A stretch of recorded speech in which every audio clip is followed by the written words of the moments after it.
રોડના પ્રગતિસભર કાર્યોનું આયોજન થયું છે। તો આજે આપણા સૌનું પરમ સૌભાગ્ય છે કે માનનીય વડાપ્રધાન શ્રી સ્વયં આ ભેટ આપવા માટે અહીંયા પધાર્યા છે। ત્યારે સરહદે વિનંતી કરીએ માનનીય પ્રધાનમંત્રી શ્રીને આ યોજનાઓના ડિજિટલ લોકાર્પણ અને ખાતમુહૂર્ત માટે।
કોણ કહેશે કે હજી ખાલી 20 વર્ષ પહેલા ઉત્તર ગુજરાતના અનેક ઘરોમાં અઠવાડિયે માંડ એકાદ વાર પાણી આવતું, વીજળીની તકલીફ પણ હતી અને ઔદ્યોગિક વિકાસ તો સાવ ના બરાબર હતો। આજે તો આ વિચાર કરવો પણ મુશ્કેલ છે, નહીં?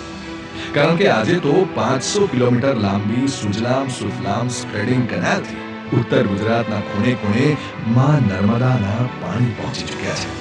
ખેડૂતો ટપક સિંચાઈને અપનાવીને વર્ષે 2-3 પાક લેતા થઈ ગયા છે। તો શિક્ષણ અને ઔદ્યોગિક વિકાસ તથા રેલ અને રોડ નેટવર્કના સુગ્રથિત ઇન્ફ્રાસ્ટ્રક્ચરથી ઉત્તર ગુજરાત આજે ઉત્તમ ગુજરાત બની ગયું છે। અને આ બધું જ શક્ય બન્યું છે અહીંના લોકોની મહેનતથી અને અહીંના જ એક સપૂત ભારતના લોક લાડીલા પ્રધાનમંત્રી શ્રી નરેન્દ્રભાઈ મોદીના વિઝનથી અને તેમણે આપેલી વિકાસની ગેરંટીથી। આજે તો મોદીજીના માર્ગદર્શન અને મુખ્યમંત્રી શ્રી ભૂપેન્દ્રભાઈ પટેલના નેતૃત્વમાં Mandal Becharaji special investment region અને વેસ્ટર્ન ડેડિકેટેડ ફ્રેટ કોરિડોરના પ્રકલ્પોથી સમગ્ર ઉત્તર ગુજરાતના ઉદ્યોગો ધમધમતા બન્યા છે। શક્તિપીઠ અંબાજી ધામના વિકાસ કામો, નરેશ્વરી માતાના આંગણે સરહદ ટુરિઝમ, પુરાતત્વીય સાઇટ તરીકે બળનગરનો વિકાસ જેવા પ્રોજેક્ટ્સ વિકાસની સાથે વિરાસતનો મંત્ર સાકાર કરી રહ્યા છે। અને આજે તરફ વાણીનાથ ધામમાં પ્રાણ પ્રતિષ્ઠા મહોત્સવના પાવન અવસરે મોદીજી ફરી એકવાર લાવ્યા છે ઉત્તર ગુજરાત માટે રૂપિયા 13,000 કરોડથી વધુના વિકાસ પ્રકલ્પોનો ભાર, જેમાં સામેલ છે વિજ્ઞાન અને ટેકનોલોજી વિભાગના રૂપિયા 2500 કરોડથી વધુના કામો, જે હેઠળ વિશ્વના સૌથી મોટા ગ્રામીણ ટેલિકોમ પ્રોજેક્ટ્સ પૈકીના એક ભારત નેટના બીજા ફેઝના રૂપિયા 2080 કરોડના કામોથી રાજ્યના ગ્રામીણ વિસ્તારો હાઈ સ્પીડ ઇન્ટરનેટ કનેક્ટિવિટીથી સજ્જ થશે। અમદાવાદ ખાતે રૂપિયા 315 કરોડના ખર્ચે બનનાર human and biological science gallery વિજ્ઞાન રસિકો સહિત સૌ કોઈ માટે આકર્ષણનું કેન્દ્ર બનશે। ગાંધીનગર જિલ્લાના શહપુર ખાતે 10 એકર વિસ્તારમાં બનેલ ગુજરાત બાયોટેકનોલોજી યુનિવર્સિટીના અત્યાધુનિક શૈક્ષણિક ભવનમાં વિદ્યાર્થીઓને અદ્યતન લેબોરેટરીઝ, પાયલટ અને પ્રોટોટાઇપ ડેવલપમેન્ટ તથા ઇન્ક્યુબેશન સહિતની વિવિધ સુવિધાઓ એક છત્ર હેઠળ ઉપલબ્ધ થશે। તો ગિફ્ટ સિટીમાં રૂપિયા 120 કરોડના ખર્ચે નિર્માણ થનાર ગુજરાત બાયોટેકનોલોજી રિસર્ચ સેન્ટરનું અત્યાધુનિક ભવન બાયોટેકનોલોજી ક્ષેત્રે સંશોધન, કૌશલ્યવર્ધન અને તાલીમનું મહત્વનું કેન્દ્ર બનશે। તેવી જ રીતે રાધનપુર સામખિયાળી રેલવે સેક્શન તેમજ મહેસાણા ભાંડુ મોટી દોઉ સેક્શનનું ડબલિંગ, જગુદર મહેસાણા સેક્શનના ગેજ પરિવર્તન સહિતના કુલ રૂપિયા 2300 કરોડથી વધુના રેલ પ્રોજેક્ટ્સ ટ્રેન મૂવમેન્ટ અને માલ પરિવહનને ઝડપી બનાવી સ્થાનિક અર્થતંત્રને વેગ આપશે. તો સડક પરિવહન અને રાજમાર્ગ મંત્રાલયના રૂપિયા 1600 કરોડથી વધુના કામો અંતર્ગત મહેસાણા વડનગર ઈડર માર્ગના 4 માર્ગીયકરણ સહિતના પ્રોજેક્ટ્સથી પરિવહન તો ઝડપી બનશે જ, સાથે ટુરિઝમ સહિતના ઉદ્યોગોના વિકાસને પણ બળ મળશે. વિકાસના કામો ઉત્તર ગુજરાતને અમૃતકાળમાં આધુનિકતાના રંગે રંગશે. વાડીનાથ મહાદેવના વરદાન અને મા અંબાજીના આશીષથી ઉત્તર ગુજરાત વિકસિત ભારત અને વિકસિત ગુજરાતના નિર્માણનો નવો અધ્યાય લખશે.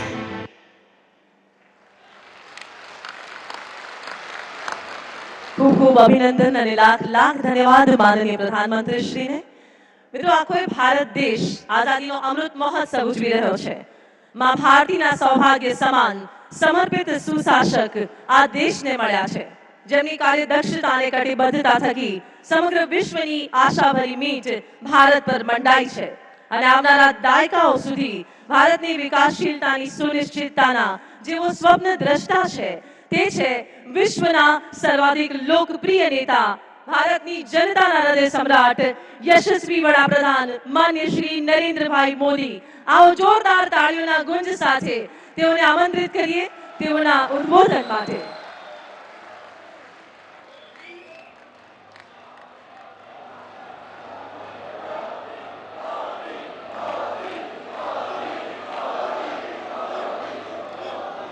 જય વાળીનાથ,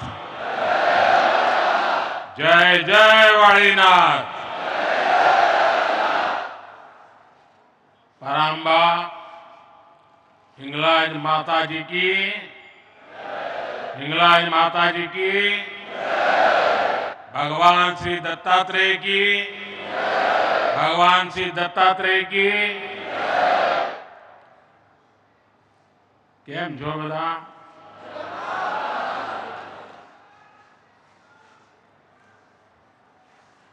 घना घना बधा जूना जोगीना दर्शन करवा मळ्या, जूना जूना जूना साथियों दर्शन करवा मळ्या.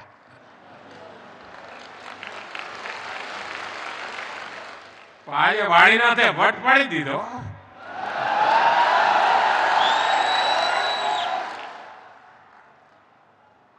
वाळीनाथ पहला पण आव्यो छुं, अनेक वार आव्यो छुं, परंतु आजे तो रोनक ज कई और छे.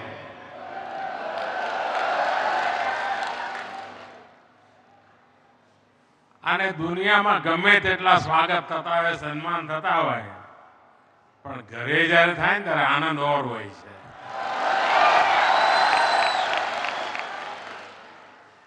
આજ મારા ગામ વાળાએ મને વચ્ચે વચ્ચે દેખાતા હતા આજે, અને મોસાળમાં આવીએ ત્યારે આનંદ પણ અનેરો હોય.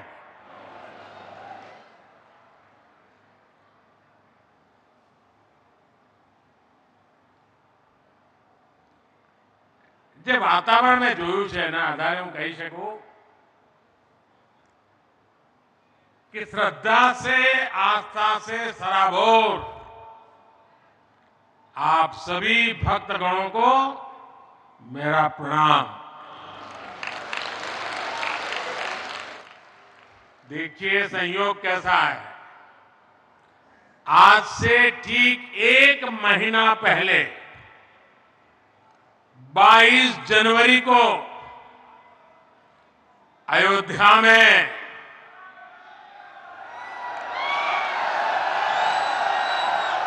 प्रभु राम के चरणों में था. वहां मुझे प्रभु राम लला के विग्रह की प्राण प्रतिष्ठा के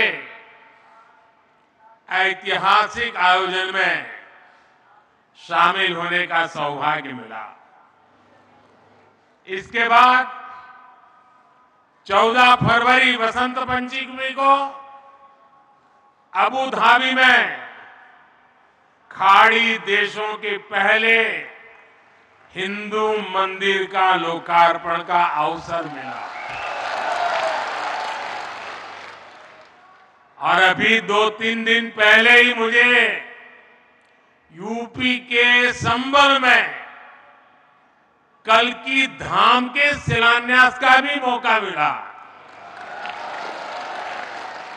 और अब आज मुझे यहां तरफ में इस भव्य दिव्य मंदिर में प्राण प्रतिष्ठा के बाद पूजा करने का समारोह में हिस्सा लेने का सौभाग्य प्राप्त हुआ।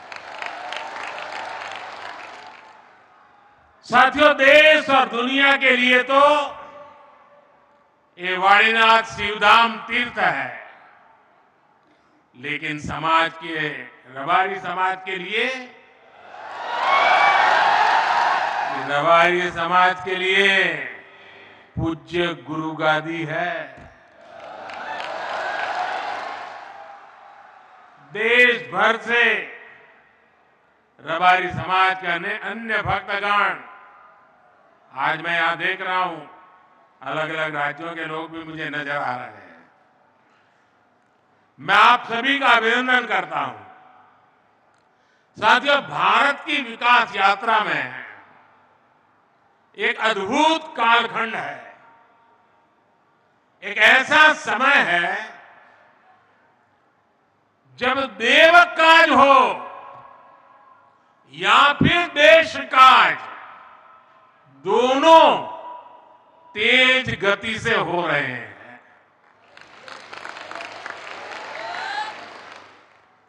देव सेवा भी हो रही है, देश सेवा भी हो रही है।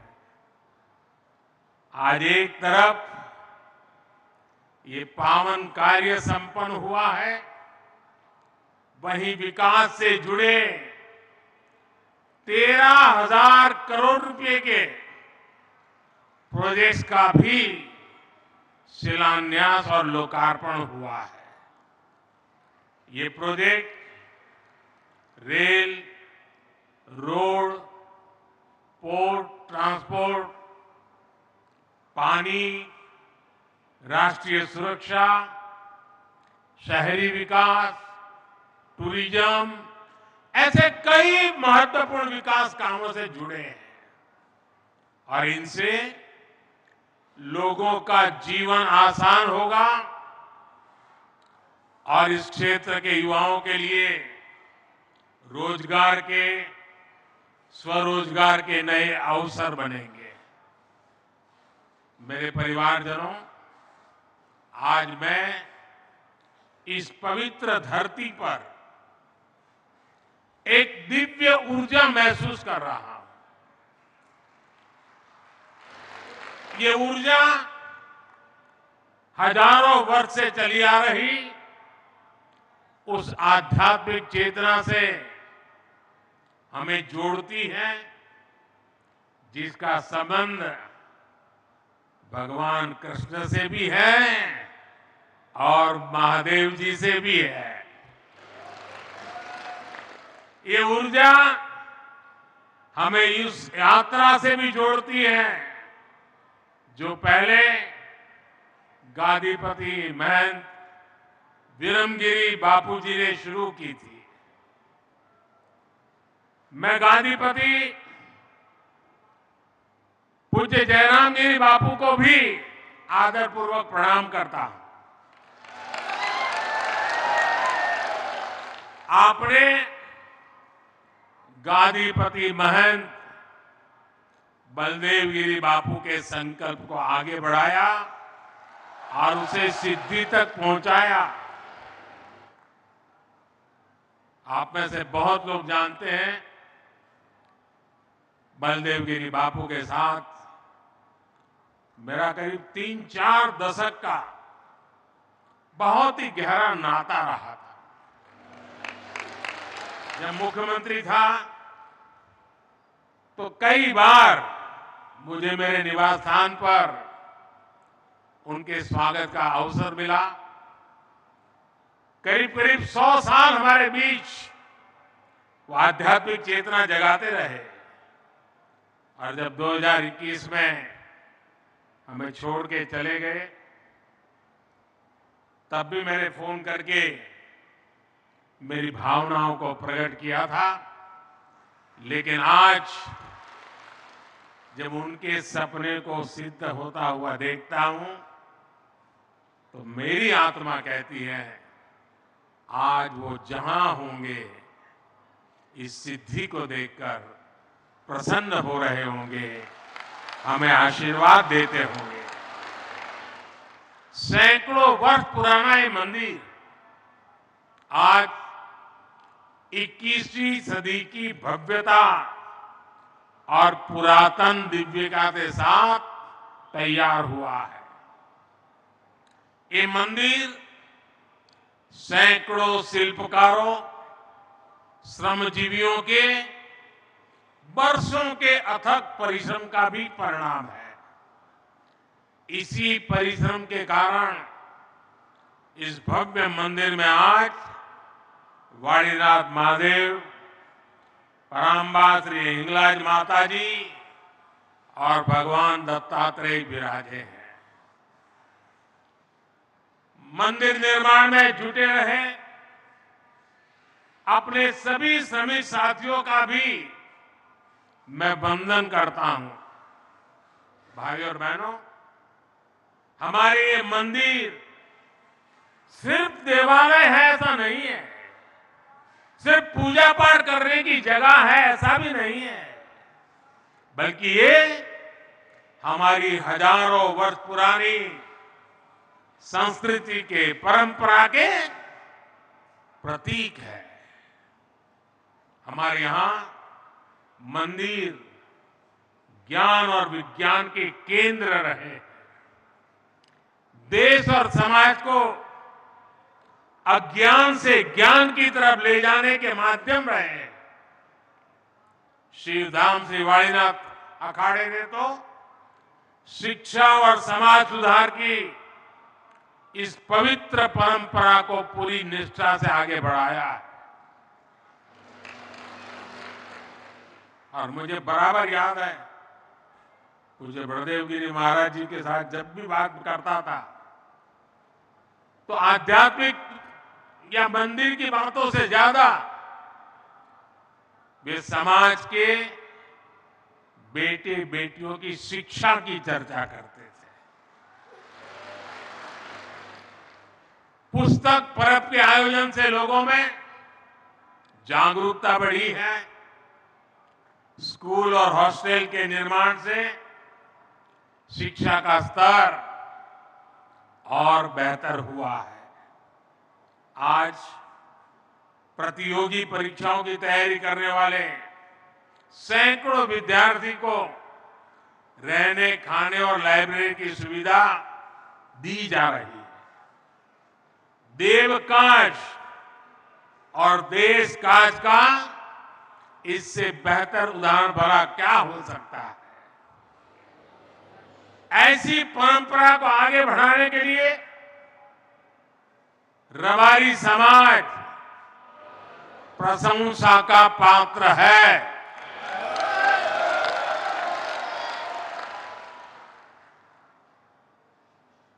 और रबारी समाज को प्रशंसा बहुत कम मिलती है।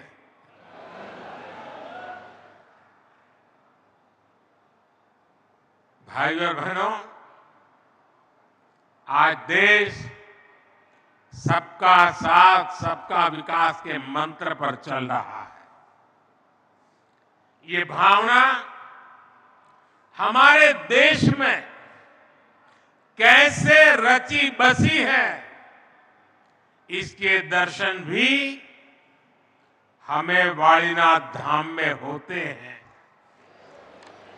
ये ऐसा स्थान है जहां भगवान ने प्रकट होने के लिए एक रबारी चरवाहे भाई को निमित्त बनाया। यहां पूजा पाठ का जिम्मा रबारी समाज के पास होता है, लेकिन दर्शन सर्व समाज करता है। संतों की इसी भावना के अनुकूल ही हमारी सरकार आज देश में हर क्षेत्र, हर वर्ग के जीवन को बेहतर बनाने में जुटी है। मोदी की गारंटी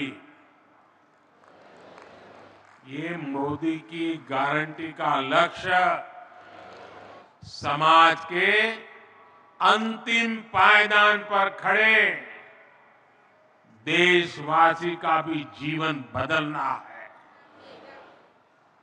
इसलिए एक तरफ देश में देवालय भी बन रहे हैं, तो दूसरी तरफ करोड़ों गरीबों के पक्के घर भी बन रहे हैं। कुछ ही दिन पहले मुझे गुजरात में 1.25 लाख से अधिक गरीबों के घरों के लोकार्पण का और शिलान्यास का अवसर मिला।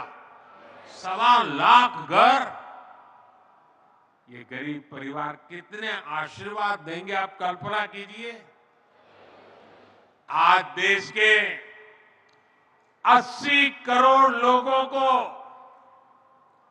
मुफ्त राशन मिल रहा है, ताकि गरीब के घर का भी चूल्हा जलता रहे। ये एक प्रकार से भगवान का ही प्रसाद है।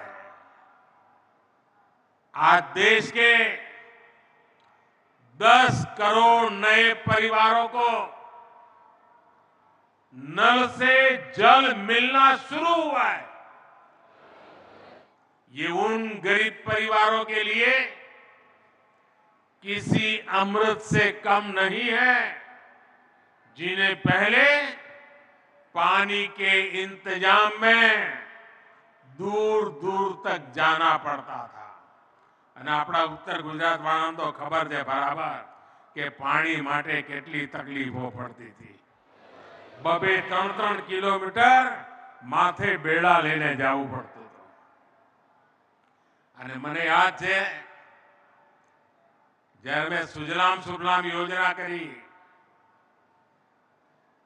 ત્યારે ઉત્તર ગુજરાતના કોંગ્રેસના ધારાસભ્યોએ મને કહી ગયા હતા કે સાહેબ આવું કામ કોઈ ન કરી શકે, અને તમે જે કામ કર્યું છે ને એ 100 વર્ષ સુધી લોકો ભૂલશે નહીં।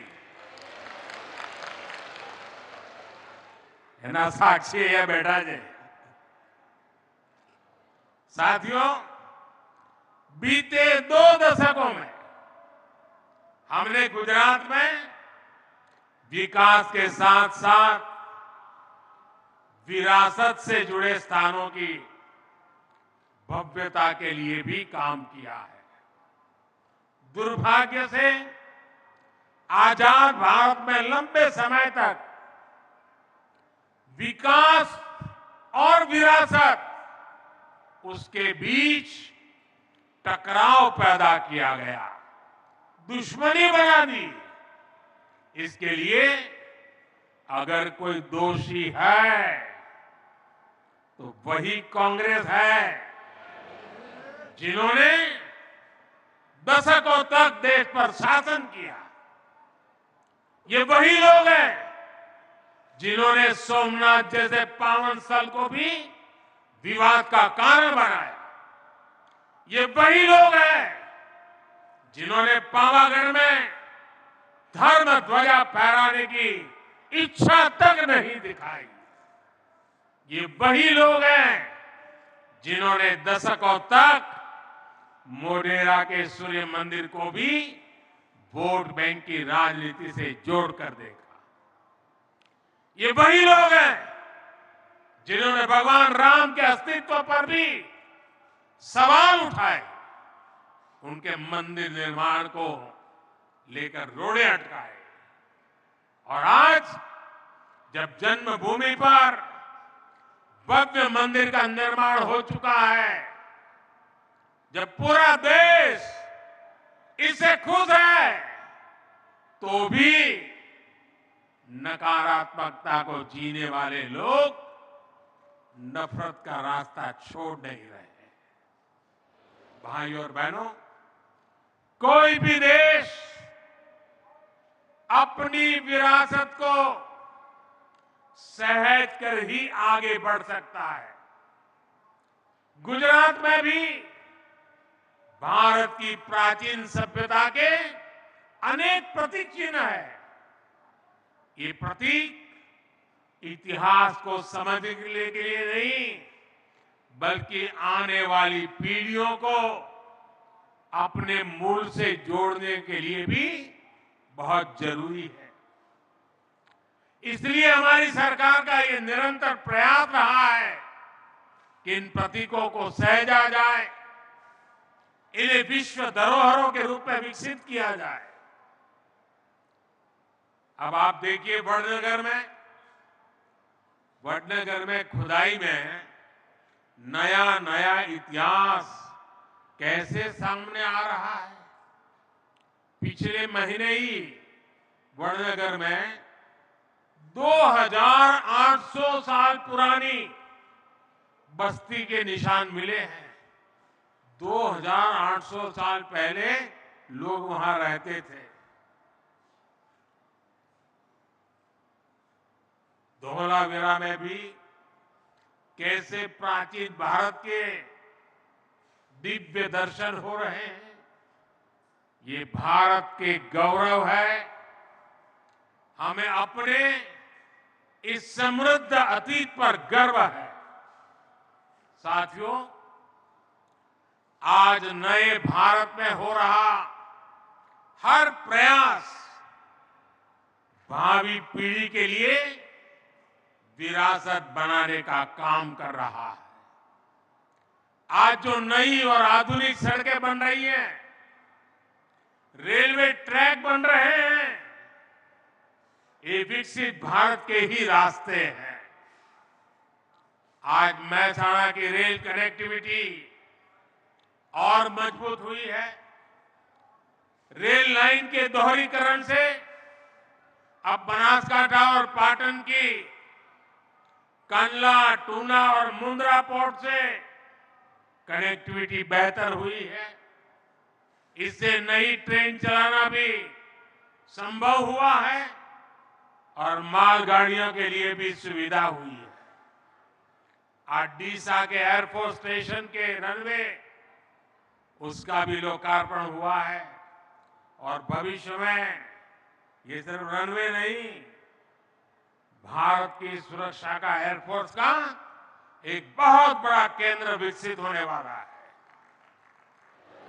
मुझे याद है, मुख्यमंत्री रहते हुए मैंने इस प्रोजेक्ट के लिए भारत सरकार को ढेर सारी चिट्ठियां लिखी थी, अनेक बार प्रयास किया था, लेकिन कांग्रेस की सरकार ने इस काम को, इस निर्माण को रोकने के लिए कोई कसर बाकी नहीं छोड़ी थी।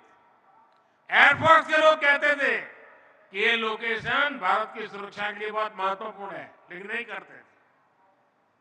2004 से लेकर 2014 तक कांग्रेस सरकार इसकी फाइलें को लेकर के बैठी रही। 1.5 साल पहले मैंने इस रनवे के काम का शिलान्यास किया था। मोदी जो संकल्प लेता है वो पूरे करता है। डीसा के ये रनवे आज उसका लोकार्पण हो गया, ये उसका उदाहरण है।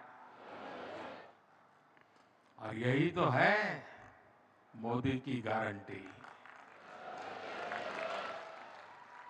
साथियों, 20-25 साल पहले का एक वो भी समय था जब उत्तर गुजरात में अवसर बहुत ही सीमित थे। तब किसानों के खेतों में पानी नहीं था, पशुपालकों के सामने अपनी चुनौतियां थी, औद्योगिकरण का दायरा भी बहुत सीमित था। लेकिन भाजपा सरकार में आज स्थितियां लगातार बदल रही। आज यहां के किसान साल में 2-3 फसल उगाने लगे हैं। पूरे इलाके का जल स्तर भी ऊंचा उठ गया है। आज यहां जल आपूर्ति और जल स्रोतों से जुड़ी 8 परियोजनाओं का उद्घाटन और शिलान्यास किया गया है। इन पर 1500 करोड़ रुपए से ज्यादा खर्च किए जाएंगे। इससे उत्तर गुजरात की पानी की समस्याओं को दूर करने में और मदद मिलेगी। उत्तर गुजरात के किसानों ने टपक सिंचाई जैसी आधुनिक टेक्नोलॉजी को जैसे अपनाया है वो अद्भुत है। अब तो मैं यहां देख रहा हूं कि केमिकल मुक्त प्राकृतिक खेती का चलन भी बढ़ने लगा है। आपके प्रयासों से पूरे देश में किसानों का उत्साह बढ़ेगा।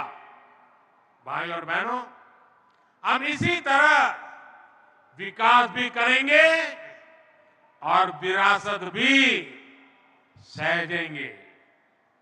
अंत में इस दिव्य अनुभूति का भागीदार बनाने के लिए मैं एक बार फिर आप सभी साथियों का आभार व्यक्त करता हूं। आप सबका बहुत बहुत धन्यवाद। मेरे साथ बोलिए, भारत माता की, भारत माता की, भारत माता की। धन्यवाद जी।